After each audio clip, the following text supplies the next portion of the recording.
செல்போனில் பாட்டு கேட்டபடி தண்டவாளத்தை கடக்க முயன்றவர் ரயில் மோதி பலி. செல்போனில் பேசிக்கொண்டு இருசக்கர வாகனத்தில் சென்றதால் விபத்து. சார்ஜ் போட்டபடி செல்போன் பேசியதால் போன் வெடித்து சிதறல் என தினமும் ஊடகங்களில் செல்போனால் ஏற்படும் விபரீதம் குறித்து செய்திகள் வருகிறது.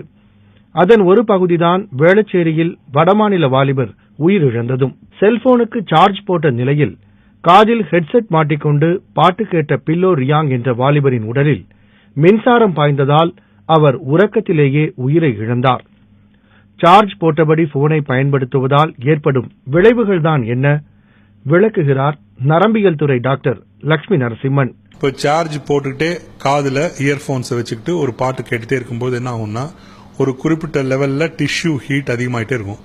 ஒரு பர்டிகுலர் லெவலுக்கு மேல ஹீட் அதிகமாகும் போது பர்ன்ஸ் வரும்.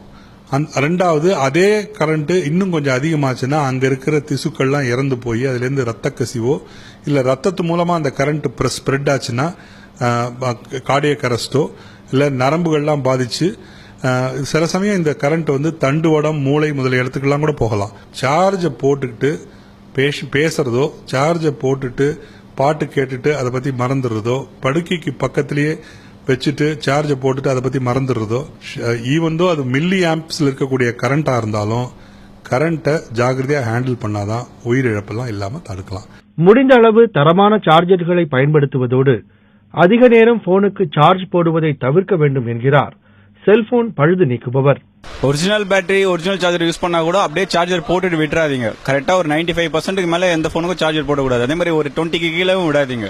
அதே மாதிரி நைட்ல சார்ஜர் போட்டு காலைல எடுக்கிறது அந்த மாதிரிலாம் பண்ணாதீங்க. நைட்ல சார்ஜர் போட்டா பவர் சப்ளை ஒரே ஈவனா வராது வீட்டுக்கு. பவர் சப்ளை கொஞ்சம் அதிகமா வந்தாலும் உங்களுக்கு எதுவும் தெரியாது. நீங்க போனை பார்க்க போறது இல்ல. போனை தனியா வச்சு நீங்க மட்டும் தூங்குவீங்க.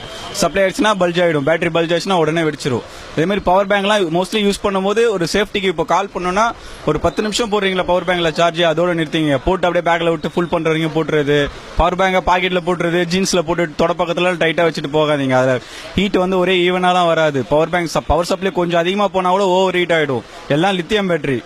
ஹீட் ஆச்சுன்னா என்ன, ஃபர்ஸ்ட் ஹீட் ஆச்சுனாலே பல்ஜ் ஆயிடும். இப்போ வர எல்லா பேட்டரியுமே லித்தியம் பேட்டரி. பழைய பேட்டரிலாம் நார்மல் பேட்டரி. போறதெல்லாம் அப்படி கிடையாது, இன்பில்ட் இல்ல விட்டுட்டான்.